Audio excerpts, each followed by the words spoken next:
clase. Igual, pues saben que en cualquier momento pueden parar, pueden hacer las preguntas que consideren pertinentes y con todo el gusto, pues les voy a tratar de solucionar las dudas. ¿Listo?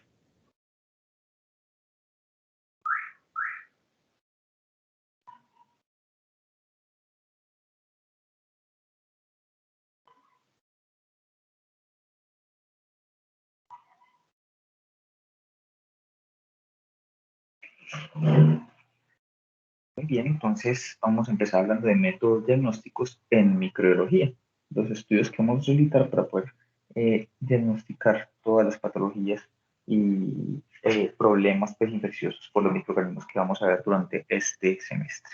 Vamos a hablar desde las pruebas básicas, como la visualización directa y las tinciones, desde los medios de cultivo, desde las pruebas de detección de antígenos y anticuerpos, la detección de ácidos nucleicos como las PCRs, y pues digamos que algunas pruebas mucho más avanzadas que detectan elementos moleculares como puede ser el malditop y finalmente pues como unas conclusiones. Esto realmente pues, es un abrebocas de todo lo que puede ser el diagnóstico en microbiología, que es un tema muy amplio, pero pues la idea es como que tengan unos conceptos generales y diferenciar unas pruebas de las otras. Entonces, lo primero que uno debe tener en cuenta cuando va a solicitar un estudio de microbiología o una prueba diagnóstica en particular es que debe tener, pues, primero claro cuál es el paciente y cuál es su sospecha diagnóstica. Porque si usted no tiene claro cuál es su sospecha diagnóstica, pues tampoco va a tener muy claro qué es lo que va a pedir y mucho menos cómo interpretar lo que usted va a pedir.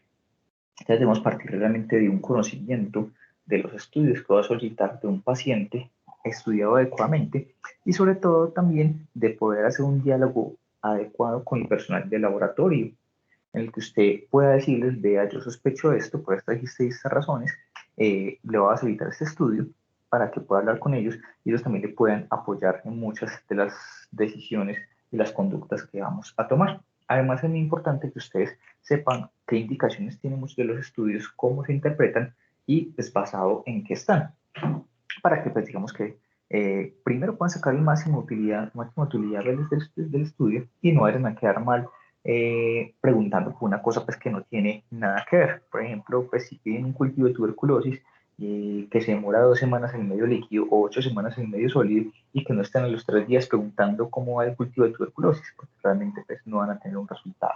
Entonces todo eso es importante que ustedes lo sepan como médicos. También, pues que muchas veces ustedes van a tener que participar en la obtención de las muestras clínicas, en la toma de las muestras, en el procesamiento, en cómo se tienen que enviar y que uno idealmente siempre debería mandar a los laboratorios una sospecha de qué es lo que uno está pensando para que así ellos le puedan ayudar por lo menos un resumencito chiquito de la historia clínica. A su vez también es importante que recuerden o que sepan que hay que saber cuál es la microbiota normal del cuerpo humano y cuáles pueden ser los agentes patógenos para poder diferenciar lo uno de lo otro. Y pues así poder llegar a un diagnóstico a través de las diferentes pruebas existentes. Entonces, de la historia de la microbiología, tenemos que partir de un elemento que ha sido fundamental, que ha sido el microscopio, que nos permitió dar una mirada a ese mundo de los pequeños seres que no alcanzamos a ver con el ojo desnudo, pero que terminan teniendo una importancia fundamental en su capacidad de impactar en nuestras vidas. Si no fuese por el microscopio, nunca hubiésemos podido detectar que hay microorganismos con la capacidad de enfermarnos, con la capacidad de invadirnos o también con la capacidad de apoyarnos en nuestros procesos vitales, como puede ser la microbiota intestinal. Entonces, en ese orden de ideas, pues la microscopía nos permitió primero darnos cuenta que los existían y luego de darnos cuenta que existían, también nos permitió a partir de unas coloraciones y unas técnicas especiales identificar su morfología, poder conocer cómo se comportan, cómo se viven, cuál es su ciclo vital y pues también fueron saliendo diferentes ramas de la microscopía para poder ampliar el abanico de oportunidades de cómo hacemos ese tipo de diagnósticos. Entonces, pues desde la microscopía más sencilla, que la microscopía óptica, la microscopía de campo oscuro, que es especialmente útil para mirar espiroquetas como las que ya conocimos, cuáles pueden ser los treponemas. Microscopía con contrastes, microscopías fluorescentes o microscopías electrónicas, algunas como la electrónica, con mayor definición y con mayor capacidad para ver estructuras mucho más pequeñas que las que vemos con la microscopía óptica convencional. Entonces, todos estos elementos nos han permitido conocer y acercarnos a ese pequeño mundo microscópico. Y esta microscopía pues, se ha visto enriquecida por el uso de tinciones o técnicas que nos ayudan a diferenciar mejor las estructuras. Entre estas podemos destacar estudios directos, como puede ser el KOH, pues, que va a ser una tinción especial para poder identificar los hongos, que termina degradando la pared celular de los hongos y por eso pues, puede, de la pared celular de algunas estructuras y únicamente deja la pared de los hongos. El azul del lactofenol que también sirve para mirar hongos, la tinta china específica, al igual que la microcina, para poder mirar la cápsula del criptococo que hablamos la semana pasada, o tinciones especiales como la tinción de Gram, que en la primera clase identificamos cómo se podían ver los gram positivos y gram negativos, el Giemsa, que puede ser una tinción útil para mirar tejidos y sobre todo para detectar, por ejemplo, protozoarios o hemoparásitos, va a ser bastante especial. La hematocilina diosina, que cumple también una función importante para poder ver los tejidos. El Sil-Nielsen, que nos sirve para mirar las micobacterias o inclusive para poder mirar las coccidias como parásitos intestinales, la plata meteramina, que va a tener una utilidad importante para la detección de hongos, y algunas tinciones fluorescentes con detección de anticuerpos que pueden ser de especial utilidad. Dentro de las visualizaciones directas, pues en el microscopio podemos hacer visualizaciones en fresco, que es como mirar al ojo desnudo, o sea, sin ninguna tinción diferente. Ahí podemos mirar ese exudo vaginal o sedimentos de orina. Únicamente vamos a mirar si hay leucocitos o no leucocitos. El KOH, ya les había mencionado que puede digerir los componentes de la célula hospedadora y únicamente deja las estructuras fúngicas. El azul de lactofenol también nos da un contraste para mirar estructuras fúngicas y la tinta china, como mencionamos, para criptococo. Y esta diapositiva ya la hemos visto en la primera clase, que nos explicaba la coloración de Gram. Cómo entonces, pues, los gram positivos por su mayor contenido de pared celular o mayor contenido de peptidoglicano fijaban muy bien el cristal violeta. Los bacilos gram negativos por su poco contenido de peptidoglicano perdían ese cristal violeta pues cuando se exponían a acetona o alcohol y pues terminaban teñidos de rosado por la safranina. Entonces, en ese caso, pues, podemos hacer la diferencia entre gram positivos y gram negativos. La platameteramina, las estructuras fúngicas quedan teñidas de negro y el resto de tejidos pues, y estructuras quedan como con ese color perla verdoso que ven allí. Y el giemsa, como les dije, pues nos sirve para mirar trofozoitos, pues, como parásitos, como puede ser en este caso la malaria. El Sil-Nielsen, que es la técnica que utilizamos para las baciloscopias, para poder evaluar los bacilos ácido resistentes, me sirve para diferenciar esas micobacterias de otros tipos de bacterias. A diferencia entonces de safranina, como se utiliza pues, como la tinción convencional pues, de Gram, acá utilizamos la fuchina y hacemos una técnica de coloración con el alcohol ácido. Entonces, las bacterias que no sean ácido alcohol resistentes, o sea, las que degradan su pared celular con el alcohol y el ácido, van a perder la tinción, pero los bacilos acidocal resistentes como las micobacterias van a retener la coloración de fuchina. Entonces, todo lo que no sea ácido alcohol resistente va a quedar transparente. Y los ácido alcohol resistentes como las micobacterias van a quedar así rosaditos. Y posteriormente se pone un contraste de fondo azul con azul de metileno para poder mirar las estructuras como se ven acá. Estas son micobacterias y estas son las baciloscopias positivas. Hay algunas bacterias que se pueden ver positivas al Sil-Nielsen, como son las micobacterias, la nocardia, los rhodococcus, la sucamarela, la gordonia y la legionela. Y pues hay modificaciones de esta técnica de Sil-Nielsen, es el Kim-Jung, que se puede hacer en forma fría o pues con una decoloración débil. Estas Sil-Nielsen modificado se debe servir para la identificación de microsporidios, parásitos como Cryptosporidium, Ciclospora cystisospora sarcocistis, que son pues estos primeros parásitos intestinales, y sarcocistis es un parásito muscular, entonces también nos puede servir para la identificación de este tipo de estructuras.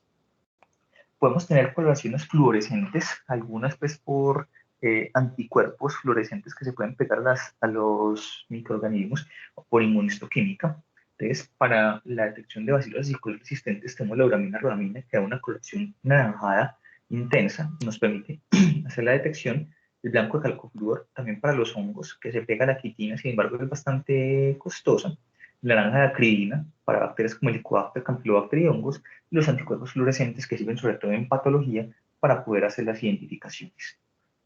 Bien, ¿alguna pregunta con estas tinciones?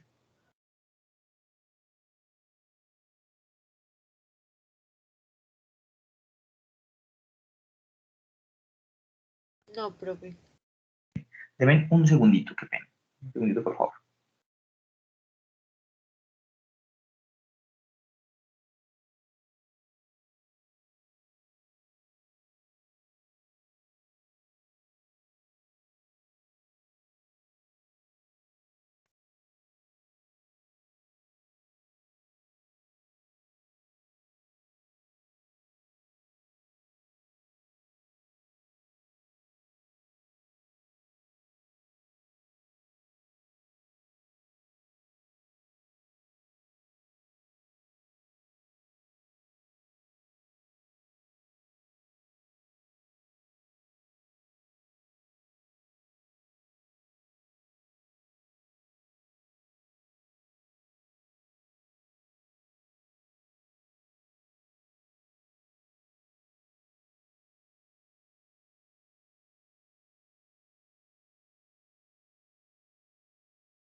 ya estoy de regreso, disculpen la demora.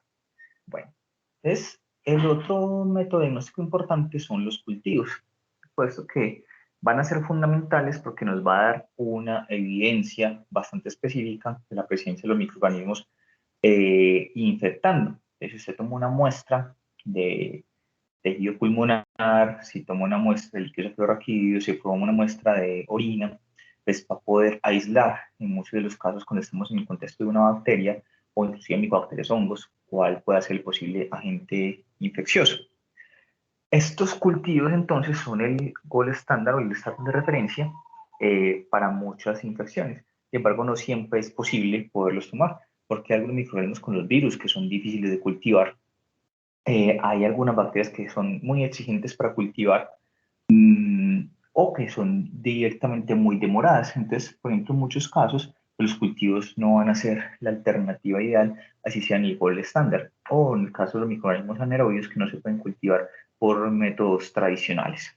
Pero los microorganismos aerobios y que digamos que de alguna manera pueden ser sencillamente aislados, pues vamos a poderlos identificar a través de los diferentes cultivos. Y en ese caso tenemos diferentes tipos de cultivos, algunos que son no selectivos, o sea que permiten el crecimiento de cualquier tipo de microorganismo. Entonces es como son de amplio espectro, pues casi que se le tiran a todo, cualquier cosa puede crecer en ellos.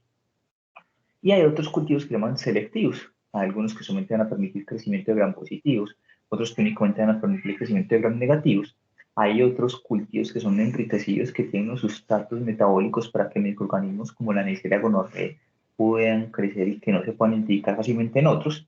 Hay cultivos en medio sólido, hay cultivos en medio líquidos, y pues estos medios de cultivo lo que buscan es tratar de replicar las condiciones ideales para que se pueda crecer de microorganismos, para que se pueda recuperar.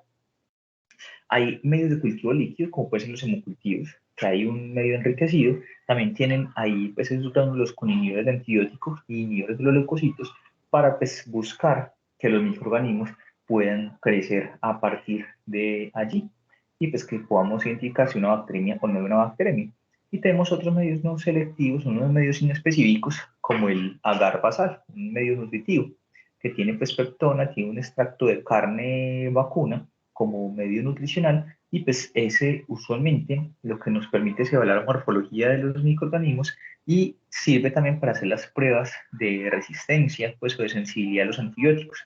Entonces este se utiliza realmente es para ese tipo de pruebas de sensibilidad a los antibióticos cuando ya tenemos un aislamiento microbiológico. Ya entonces tenemos medios enriquecidos que pueden ser selectivos o no selectivos. En este caso, los no selectivos que permiten crecimiento de casi que cualquier cosa, podemos tener el agar sangre, que está enriquecido, como lo hemos visto, la primera clase con glóbulos rojos, en este caso pueden ser de oveja, de caballo o de conejo, que además tienen pues como peptona y proteína animal pues como medio nutritivo y son de mucha utilidad, por ejemplo en el caso de los estafilococos y los estreptococos principalmente, para evaluar la hemólisis, si es alfa, beta o gamma hemólisis. Hay modificaciones del agar sangre, que es el agar CNA, que es un agar sangre con un inhibidor que bloquea el crecimiento de los gram negativos. Entonces allí solamente tendremos crecimiento de gram positivos. Tenemos el agar chocolate, que es mucho más nutritivo que el agar sangre, donde se le ha adicionado más hemoglobina o sangre, y por eso tiene su color pues como tipo café, y pues tiene condiciones nutricionales que permiten que microorganismos más exigentes como los hemófilos puedan crecer allí o como las neiserias. Pues en este caso pues pueden ser más fácilmente recuperables. El agar chocolate puede ser importante sobre todo para muestras pulmonares en algunos casos, pues cuando hay una sospecha de una neisseria o inclusive pues con el líquido cefalorraquídeo. Y el taller Martin es un medio, un agar chocolate que se le ha adicionado nistatina, vancomicina, colistina y timitroplin para tratar de evitar otros contaminantes y que podamos recuperar más fácil pues la neisseria gonorrea. Hay enriquecidos no selectivos como el Miller Hinton que habíamos hablado pues también que se puede utilizar para pruebas de sensibilidad. Y hay también algunos medios líquidos como el agar cerebro-corazón o el tioglicolato que sirven para recuperar aislamientos microbiológicos para que crezcan mucho más rápido y pues tenemos como un paso intermedio, pues que allí crezcan y posteriormente poderlos inocular en medios sólidos como puede ser un agar sangre. Entonces puede ser de una forma más fácil de poderlo recuperar. Hay medios enriquecidos selectivos, entonces los selectivos son los que van a inhibir el crecimiento de otros tipos de microorganismos. Entonces acá tenemos dos muy importantes, uno que ya les había mencionado que es el CNA y otro que es el agar McConkey. El agar McConkey es este rosadito que ven acá, que es selectivo para gram negativos, allí únicamente van a crecer gram negativos, y pues tiene sales biliares que van a inhibir los gram positivos y también tiene unas características que van a poder permitirnos evaluar la capacidad de degradar la lactosa. Entonces, en ese caso nos va a permitir saber si hay bacilos negativos fermentadores o no fermentadores. Y el agar CNA, yo les había mencionado que es un agar sangre que además tiene colistina, ácido analítico e inhibe los bacilos gram negativos. Entonces es selectivo para los cocos gram positivos. Y pues hay otro tipo de agar que es el menos frecuente que se utilice, que es el manitol sal, que es para el crecimiento de los estafilococos. Hay agares selectivos diferenciales, pues nos van a indicar, por ejemplo, entre las enterobacterias, las salmonelas o las chiguelas, que lo que hacen es producir tiosulfatos y pues un hidróxido de azufre, y pues puede ser el agar silosalicina de oxicolato o el agar tectoen. Entonces, en este caso podríamos ver la producción de hidróxido de sulfuro por esas colonias negruzcas que ven allí. Las chigueras también podrían producir unas colonias rojas en este tipo de agar, y las salmonelas colonias rojas que se van a tornar negras después por la producción de azufre que ya habíamos mencionado. Esto también lo habíamos hablado previamente. En los hongos, los medios de cultivo pueden ser el saurón, que es un medio de cultivo que más tiene tejido animal y que tiene glucosa para que se puedan nutrir los hongos. Está el micocel, que es un medio de cultivo que lo que hace es inhibir los mohos y que permite que crezcan mejor las levaduras. El agar semilla, que lo que hace es que más fácil se pueda identificar los criptococos que pueden tener una u otra coloración dependiendo pues, de las condiciones del medio, y el agar papa, que es un agar pues, muy pobre en nutrición, que lo que hace es que los mohos se esporulen. ¿Y para qué me sirve que esporulen los mohos? Para poderlos identificar en el microscopio y saber qué tipo de hongo es. Y también les había mostrado también previamente los agares cromogénicos, que dependiendo de las condiciones bioquímicas de un microorganismo en particular, pueden tomar uno u otro color y permitirnos diferenciar entre diferentes tipos de cándidas. Con respecto a las micobacterias, como puede ser tuberculosis y micobacterias no tuberculosas, pues vamos a tener dos tipos de medios de cultivo. Vamos a tener los medios de cultivo líquidos y los medios de cultivo sólidos. Los medios de cultivo líquidos, el más famoso, el más utilizado, es el millet. El millet tiene la particularidad, pues el beneficio, que pues, se espera que en 2 semanas pueda haber una positividad o inclusive antes cuando estamos hablando de micobacterias, a diferencia de los medios sólidos donde se puede demorar hasta 8 semanas pues, para poder crecer la micobacteria. Entonces los medios líquidos tienen la facilidad de poder pitar mucho más rápido, de poder dar un diagnóstico pues, 4 veces más rápido, 2 semanas versus 8 semanas, que los medios sólidos. Y a partir de allí se podrían hacer inclusive pruebas de sensibilidad. Pero pues los medios de cultivo sólido pues, están más disponibles que los medios líquidos, que son un tanto más costosos. Entonces, ustedes se preguntarán, ¿yo cómo escojo el medio de cultivo? Usualmente pues a uno como médico no le toca escoger esto, sino que uno manda la muestra, pues eso sí hay que ser muy claro de qué tipo de muestra está mandando, si es orina, si es una secreción respiratoria, si es un hemocultivo o qué es lo que se está mandando. Y allá, pues, según la historia clínica y según pues, el tipo de muestra, pues los de laboratorio escogen en qué medios de cultivo lo van a sembrar. Porque allí, pues, importa el origen de la muestra, cuál es la sospecha clínica que yo tengo y cuáles son los posibles patógenos usuales de ese sitio. Entonces, si yo voy a mandar, por ejemplo, un líquido suprarraquídeo, yo necesito pues, que haya un medio de cultivo que no sea selectivo, porque yo puedo tener tanto gram positivos como gram negativos. Entonces ahí podría sembrarlo posiblemente en un chocolate o en una garzana. Pero si voy a hablar posiblemente de una infección urinaria, lo más posible es que sean gram negativos. Entonces, pues allí sembrarlo en una garmaconqui posiblemente sea mucho mejor. Y también pues el grano en directo me ayuda a saber, pues si no sitio tengo un hemocultivo, le hice gram a ese hemocultivo cuando pito la botella, que esas botellas de hemocultivos tienen unos elementos de producción de CO2 que una máquina detecta. Entonces cuando se alcanza una concentración crítica de CO2, la máquina lo interpreta como que es positivo, porque hay algo dentro de la botella que está consumiendo oxígeno y que está produciendo CO2. Entonces, en ese caso, cuando pitan positivo las botellas de hemocultivo, se les hace un gramo. Entonces, si se identifican ese gramo que es un gram positivo, pues se siembra en el medio para gram positivos, y lo que es un gram negativo se siembra en los medios para gram negativos, y así poder establecer cuál es el microorganismo y la sensibilidad. Bien, y a partir de allí, pues es muy importante identificar el microorganismo y poder establecer esa sensibilidad. Preguntas ahí con la parte de medios de cultivo.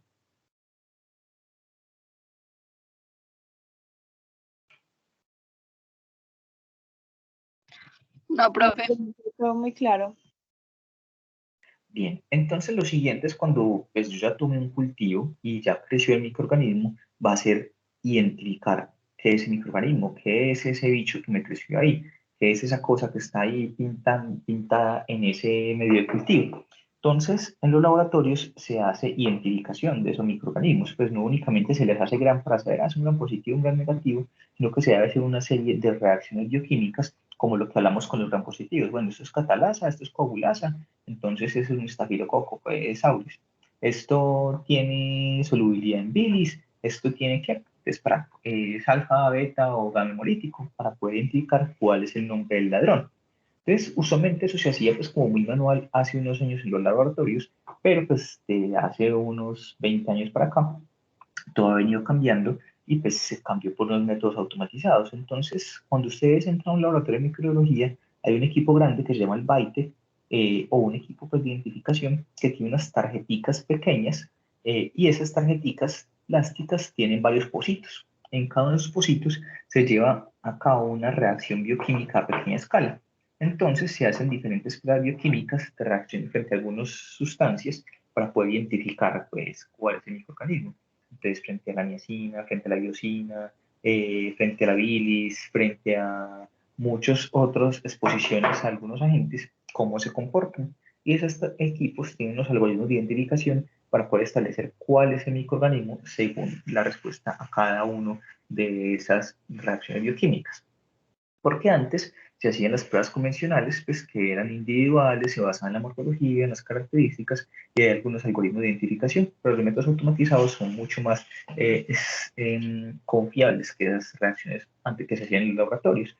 Decíamos pues la bacitracina, la catalasa, la coagulasa, la hidrólisis del licurato, la hidrólisis del PIR, los indolios, la octoquina, la oxidasa, la solubilidad en bilis, la ureasa, para poder diferenciar unos de los otros. Pero pues ahora con la identificación automática esto es bastante más sencillo. Esto es, por ejemplo, cuando se hacían las pruebas de oxidasa, que recuerden cuando hablamos de bacilos gram negativos no fermentadores, que hay algunos que eran oxidasa positivos, otros que eran oxidasa negativos. Y pues con la urea y el citrato también podemos ver si eran positivos o negativos. Entonces, dependiendo de la respuesta a cada una de esas pruebas, pues antes se clasificaban los microorganismos, pero ahora pues todo es mucho más sencillo con las tarjetas.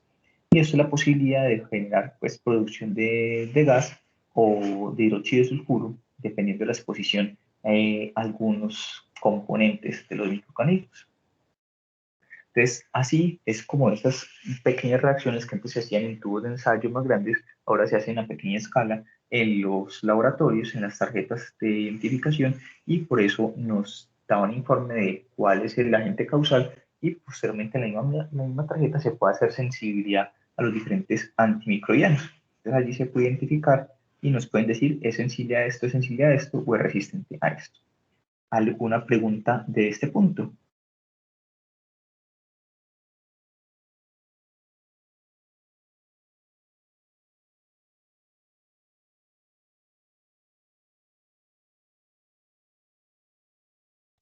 No, profe.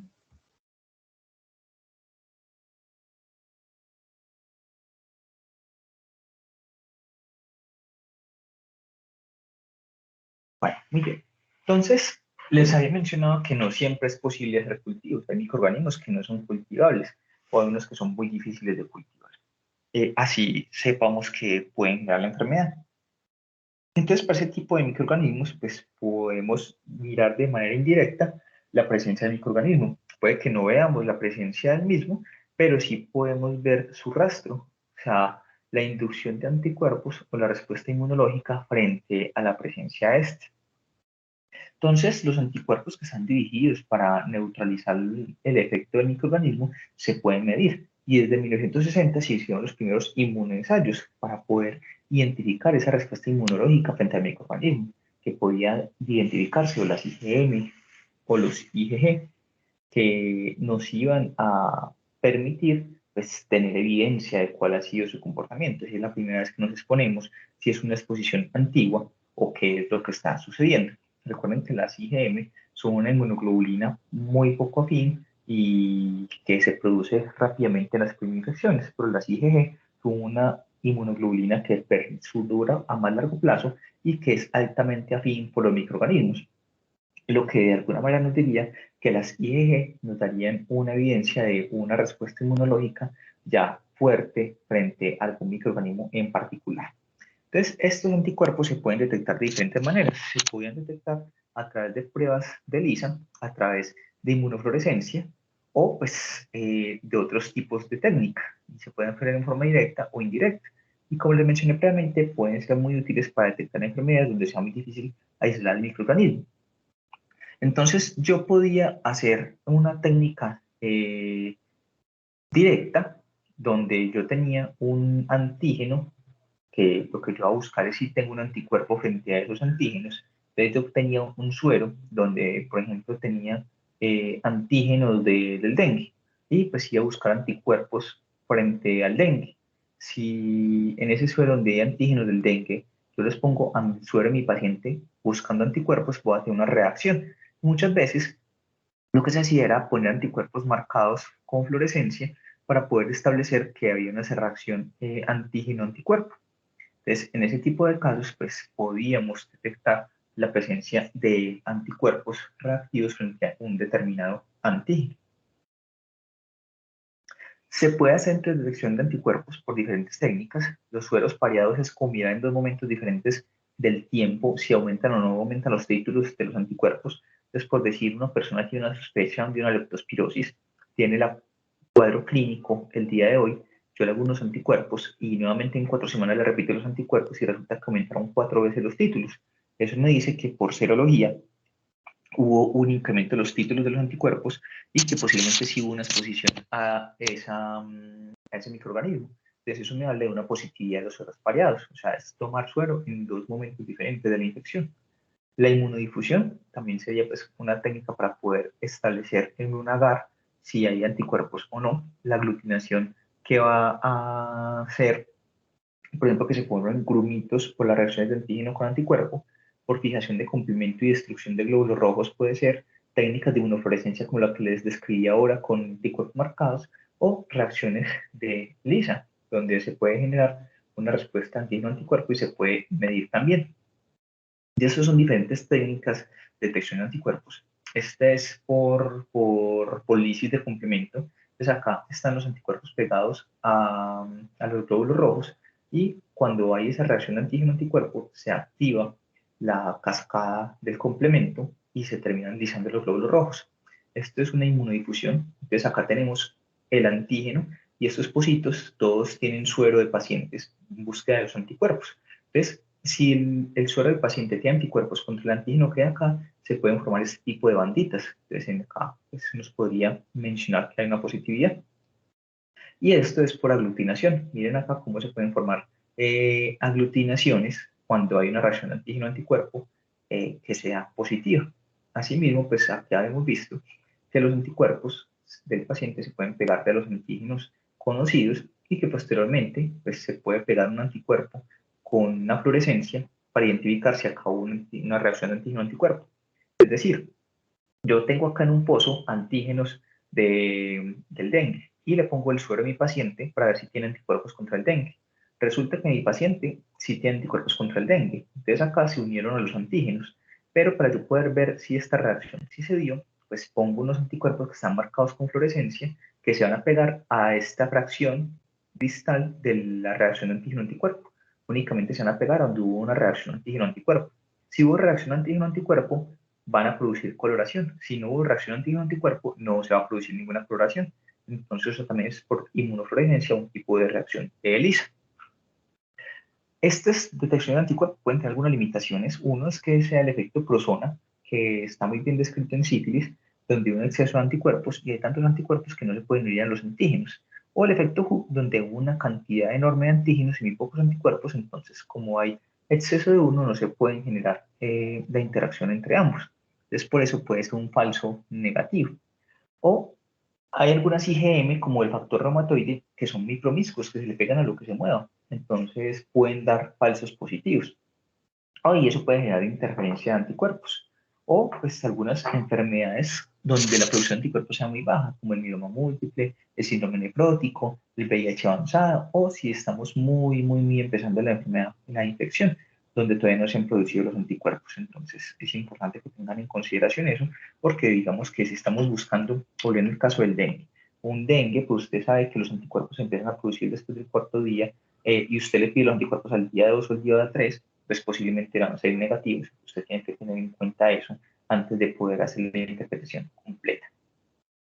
Pero así como podemos detectar anticuerpos, también podemos detectar los antígenos del microorganismo.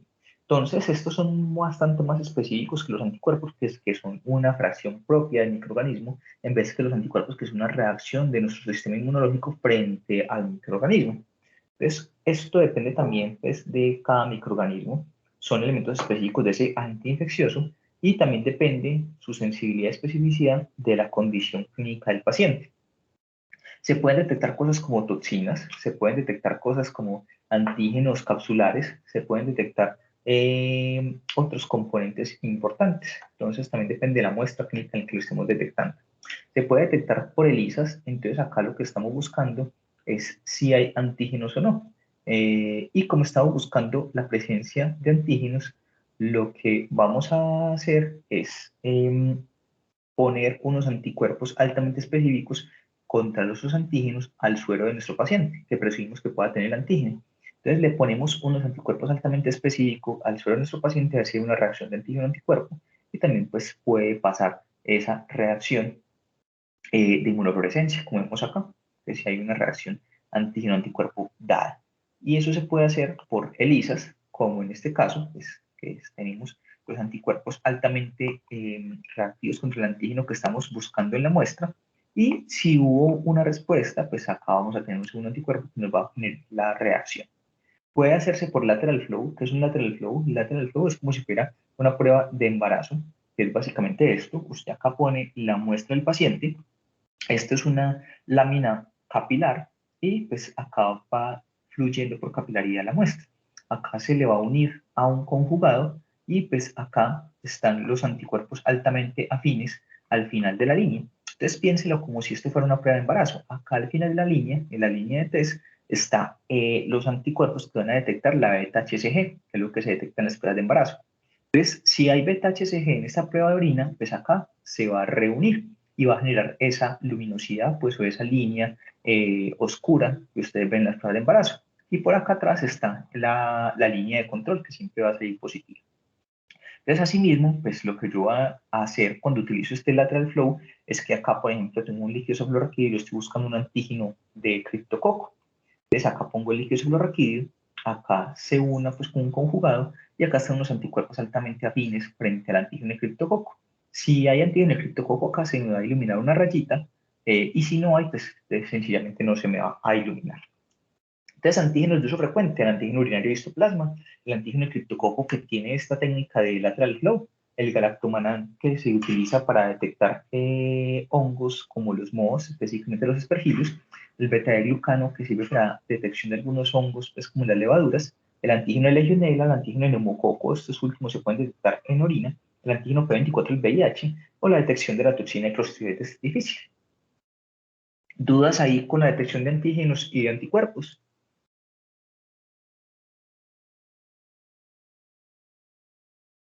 No, profe. Listo, muy bien. Entonces, pues otra manera de poder identificar los microorganismos es a través de otros rastros de su presencia.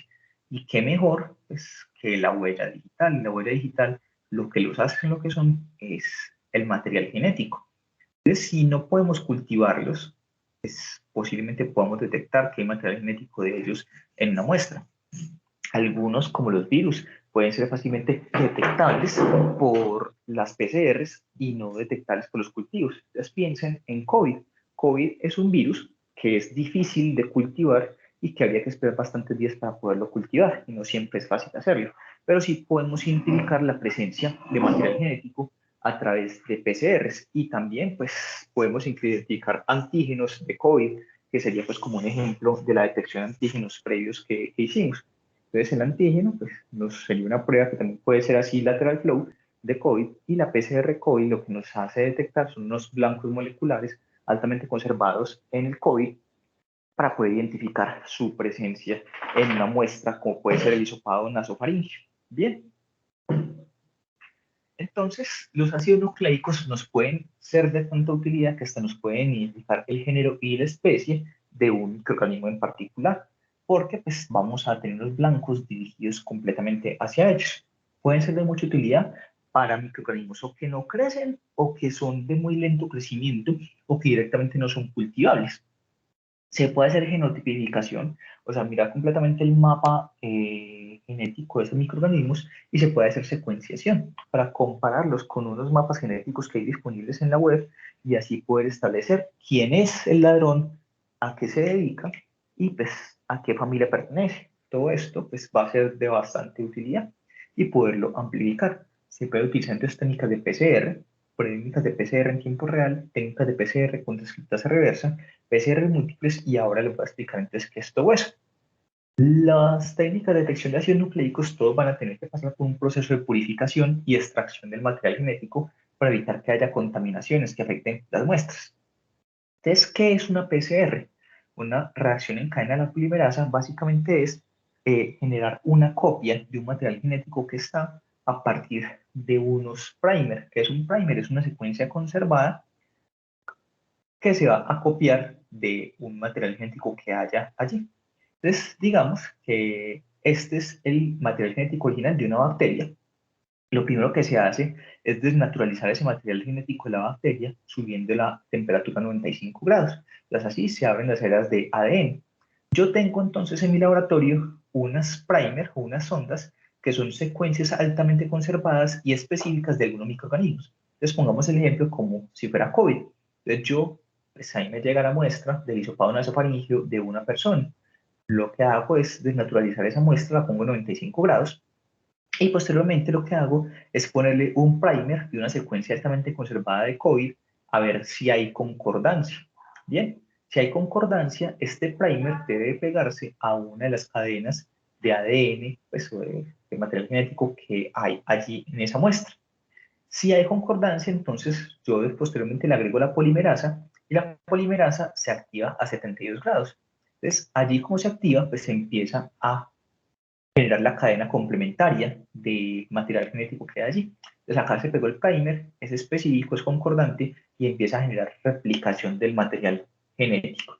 Bien, y mientras más ciclos haga, más material genético puedo reproducir, porque se reproducen nuevamente las cadenas complementarias.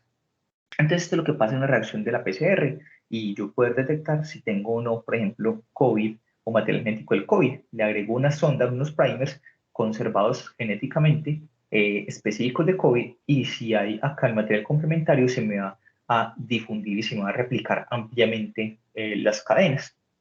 ¿Qué puede pasar entonces? Pues recuerden que esto sería a partir de DNA. Entonces, ¿será que únicamente podemos hacer PCRs a partir de los microorganismos que tengan DNA y no de los que tengan RNA?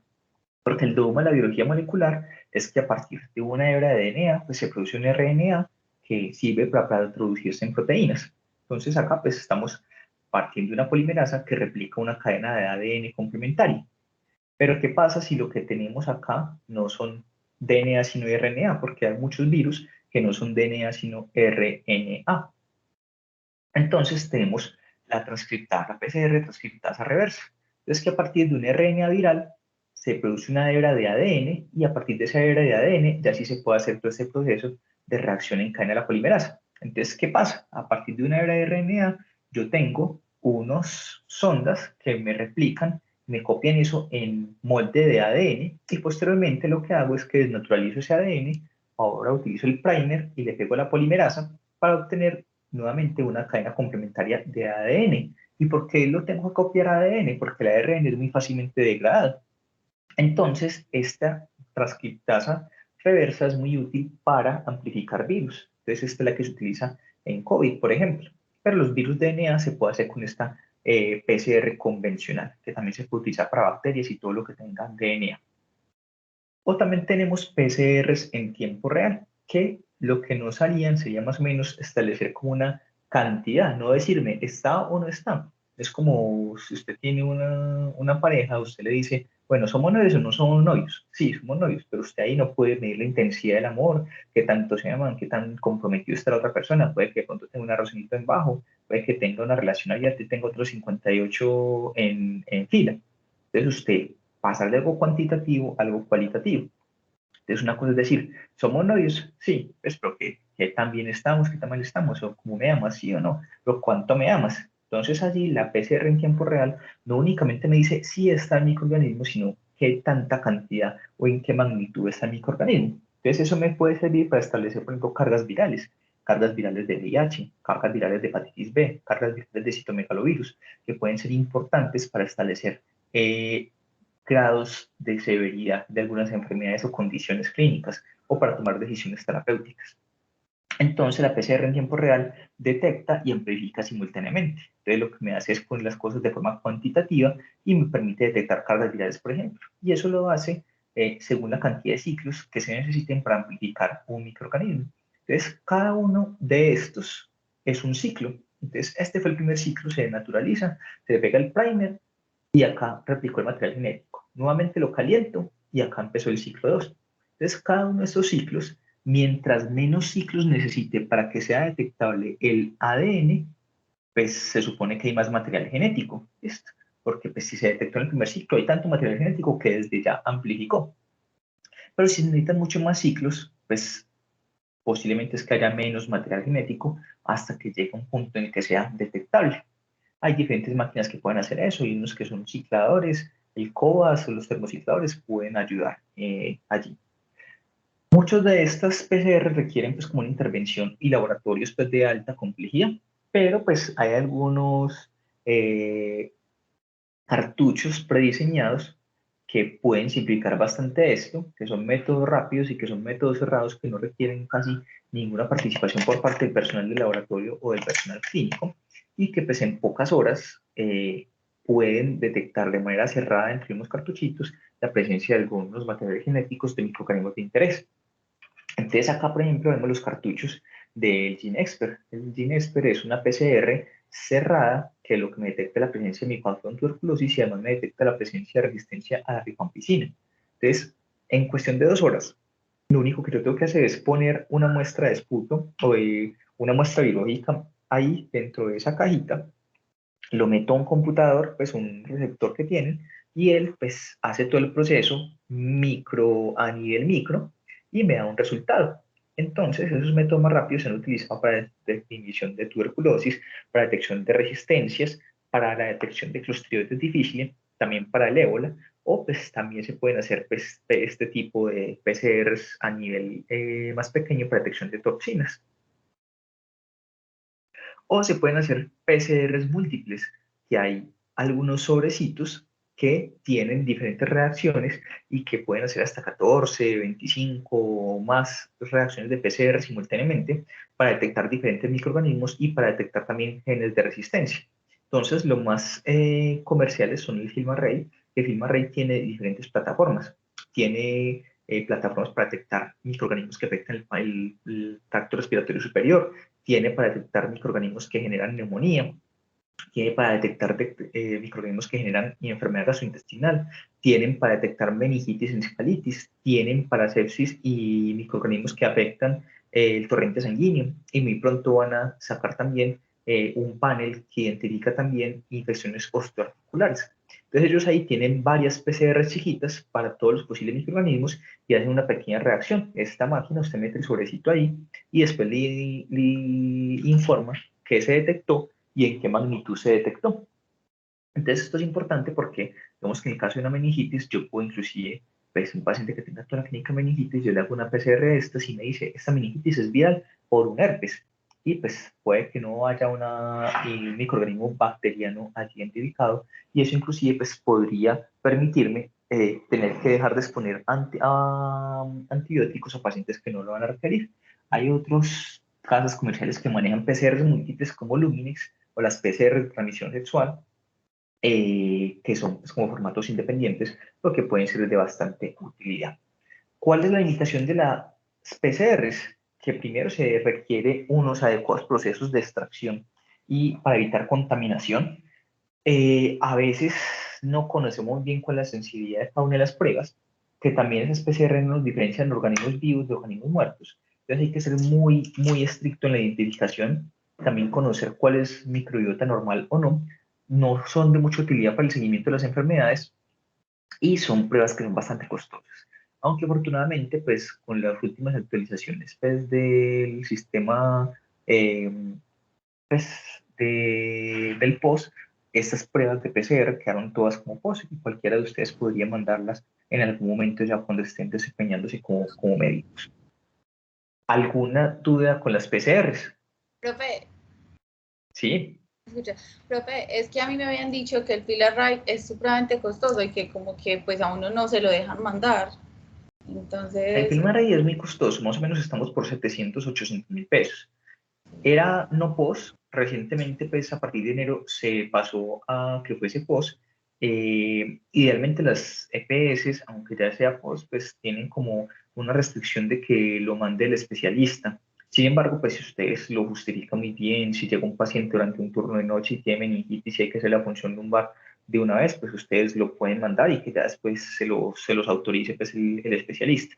Pero pues el mensaje aquí es que no dejen de mandar algo porque realmente pues ustedes crean que no lo pueden mandar, porque si tiene el criterio, tiene toda la indicación, pues estarían perdiendo la oportunidad de ayudar al paciente en algo que es muy importante.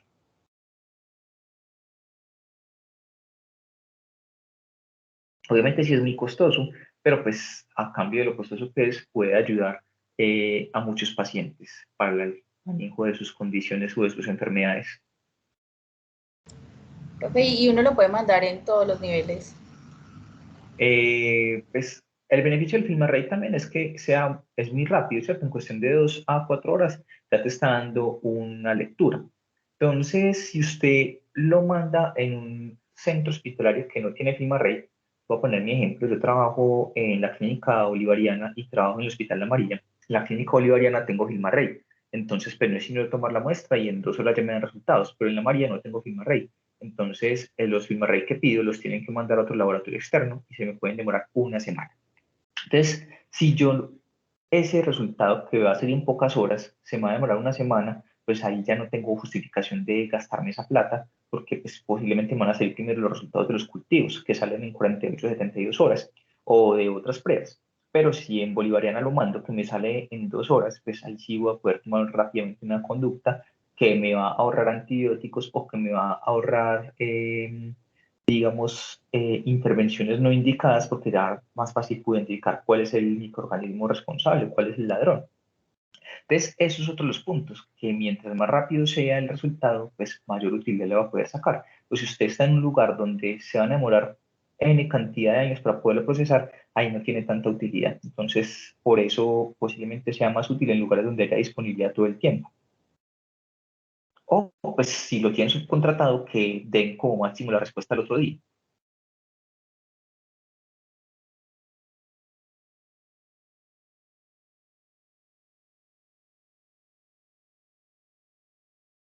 ¿Alguna otra pregunta?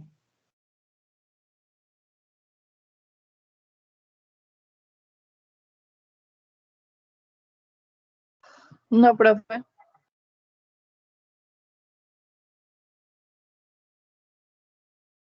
Muy bien. Y la otra técnica que tenemos, pues, es el MALDI-TOF.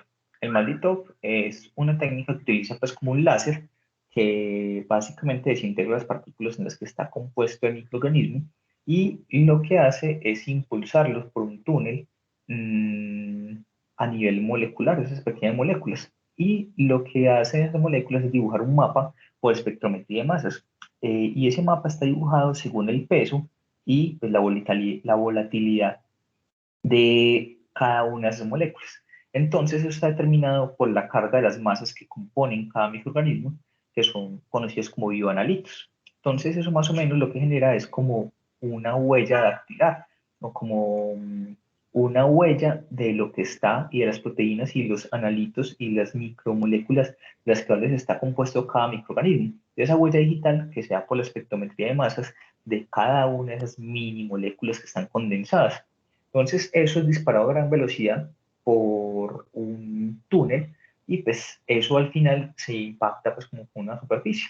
Entonces genera un mapa de moléculas con gas ionizado y ese mapa es leído por el equipo.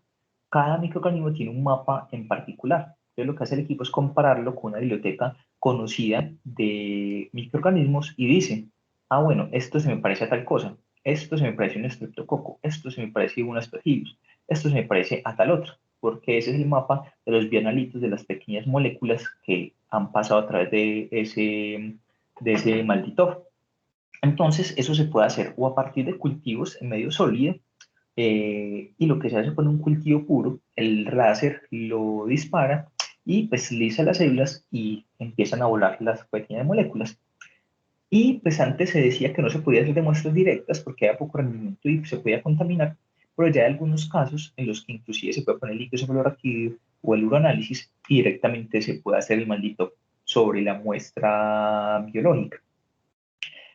Lo que hace también el láser es lisar las células y pues dejar las proteínas lo más accesibles posibles para que se puedan degradar y se pueda mostrar ese mapa molecular de cada una de las proteínas. Hay algunos microorganismos que son más resistentes como los gram positivos o los mohos, las micobacterias, entonces se requiere que se potencie la técnica. Entonces miren acá, pues tiene el cultivo, llega el rayo láser y ese rayo láser entonces pues va a generar que empiecen a volar las partículas. Entonces se escanea con un rayo láser, las calienta y cristaliza en la mezcla. Después empiezan a dar unos pulsos de rayo láser para sublimar y ionizar las moléculas. Y después empiezan a volar por su peso molecular un campo eléctrico. Entonces cada una de las micromoléculas que se liberan se les mide una masa y una carga. Y esa razón de masa y carga pues genera esa huella digital cuando se impacta pues a través de pasar por el túnel como un gas. Y acá entonces miren cómo pasa por el tiempo de vuelo y acá es como se genera ese mapita. Y ese mapita es el que se compara con la base de datos del equipo y para que me diga ese mapa se parece a tal cosa, ese mapa se parece a tal otro. Entonces, ¿qué ventajas tiene Malditoff? Tiene un amplio espectro para identificar bacterias, hongos y micobacterias. Puede identificar y caracterizar en muy poco tiempo. Pues si hasta puede detectar 100 muestras en una hora, en 30 segundos puede hacer pues como todo el proceso. Y pues es bastante sensible, puede detectar una pequeña concentración de microorganismos. ¿Qué tan buena es la detección? Depende de qué tan buena es la biblioteca de datos que usted tenga. O sea, es como todo en la vida, o sea, qué tan bueno ese análisis que usted puede hacer depende de qué tanto haya estudiado o qué tanto conozca. Entonces, en ese caso, pues si usted tiene una biblioteca muy buena, pues, que está alimentada actualizada, pues será de mucha confiabilidad. Pero, pues, si tiene una biblioteca que está más bien desactualizadita, pues puede que se le escapen bastantes cosas, que esté muy limitada en la posibilidad de identificarlos. Entonces, eso se va a evaluar pues con un score de confiabilidad y eso comparando entonces esa mapa molecular que usted le dio a ese microorganismo con lo que se conoce de otros microorganismos en el mundo y a qué se parecen. Entonces, hay unos marcos de Maldito que tienen unos bibliotecas que son gratis y otros que tienen unos que son para pagar. Entonces ahí pues depende también mucho de que usted vaya alimentando la biblioteca adecuadamente, es como estudiar. Eso permite entonces ahorrar tiempo. Ya les dije que se podía hacer de cultivos o que se puede hacer de muestras, aunque todavía pues lo más usual es que se haga de cultivos y pues dependiendo del microorganismo que sea, pues se puede identificar más o menos rápido. Esto sería pues por ejemplo el mapita que generaría el equipo, cómo se identifica y cómo se compara con las diferentes bibliotecas para correlacionar. Entonces, en general, pues se generan una detección de las proteínas.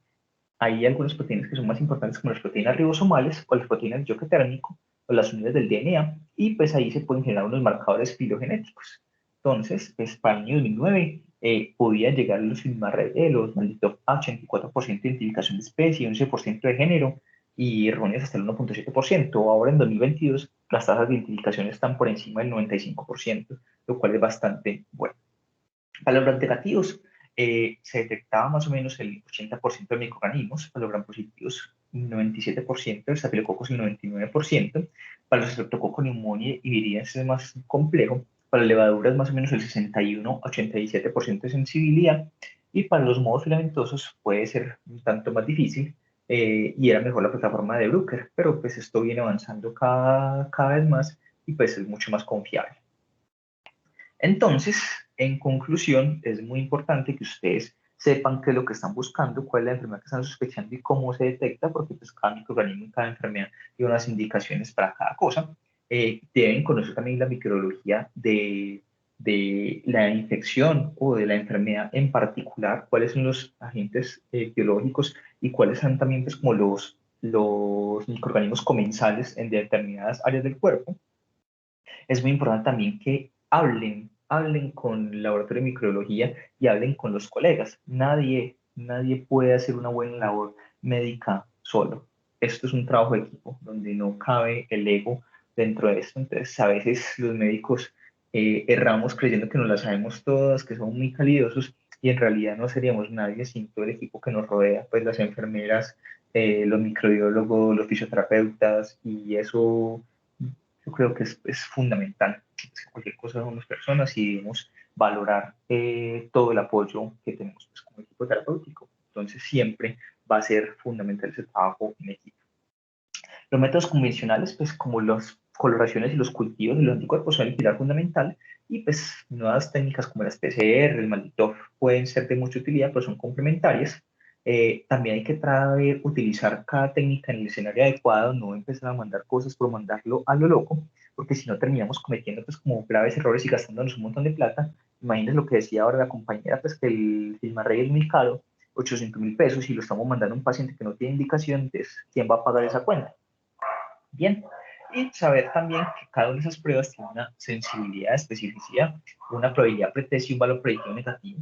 Eh, entonces, pues todos, no únicamente el infectólogo, como dice ahí, sino todos en realidad deberíamos estar en condiciones de trabajar interdisciplinariamente y hay que correlacionar pues ese laboratorio de microbiología para poder acercarnos más a un adecuado diagnóstico en nuestros pacientes.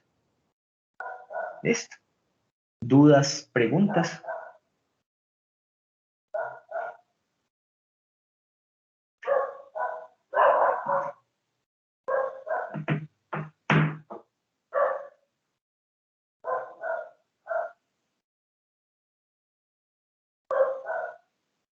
Profe, todo muy claro. Bueno, No, profe, muchas entonces, gracias. con mucho gusto, entonces les voy a dejar pues, la bibliografía ahí pues como en el grupo y ya nos veríamos la próxima semana pues que sería también pues por vía virtual y ya yo creo que entre 15 días ya sería de forma presencial, listo.